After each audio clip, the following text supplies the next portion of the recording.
Hi అండి. మనం లక్ష్మీ నరసింహస్వామి వారి దేవాలయం కోరుకొండ. ఇది కాకినాడ నుంచి 60 కిలోమీటర్లు, రాజమండ్రి నుంచి 20 కిలోమీటర్ల దూరంలో ఉంది.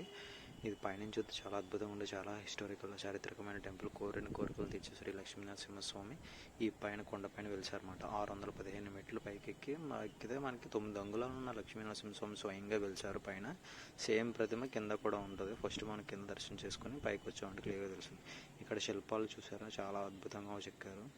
అప్పట్లో బయట వ్యూ కూడా చాలా అద్భుతంగా ఉన్నది. నిజంగా అన్ని అవతారాలు, మహావిష్ణువు యొక్క అన్ని అవతారాలు కూడా ఇక్కడ ఉన్నాయి. కూర్మ అవతారం, మత్స్య అవతారం, పరశురామ అవతారం. ఇక్కడ చూడండి, లోపల దర్శనం ఇస్తున్న లక్ష్మీ నరసింహస్వామి పక్కనే 9 అంగుళాలు ఉన్న స్వయంభూ లక్ష్మీ నరసింహస్వామి ఉంటారన్నమాట. ఆయన అక్కడ వంగున్నారు కదా, అక్కడే ఉంటారు. నెక్స్ట్ ఇక్కడ అవతారాలని, శిల్పాలు కూడా ప్రతిదీ చూశాను. చాలా అద్భుతంగా అనిపించింది. నెక్స్ట్ చూడండి, ఇక్కడ రామబాణానికి ఎదురేది లేదంటారు కదా, చెట్లన్నీ చొచ్చుకుని పోవడం, ఆ బాణాన్ని కూడా ఎంతో అద్భుతంగా చూపించారు. నిజంగా చూడడానికి చాలా బాగా అనిపించింది. అక్కడ చాలాసేపు కూర్చున్నాం కూడా, చాలా ప్రశాంతంగా అనిపించింది. కూడా అంతా కోతి గారు ప్రసాదం ఏదో పెట్టారు, మంచిగా తింటుంది. నెక్స్ట్ అక్కడి నుంచి వెళ్తుంటే దారిలో కోతులు చాలా ఉంటాయి. వాటిని డైరెక్ట్గా చూడకుండా కోప్పడతాయి ఆంజనేయ స్వామి. నెక్స్ట్ మళ్ళీ దిగి వెళ్ళిపోతాం. అయిపోయింది.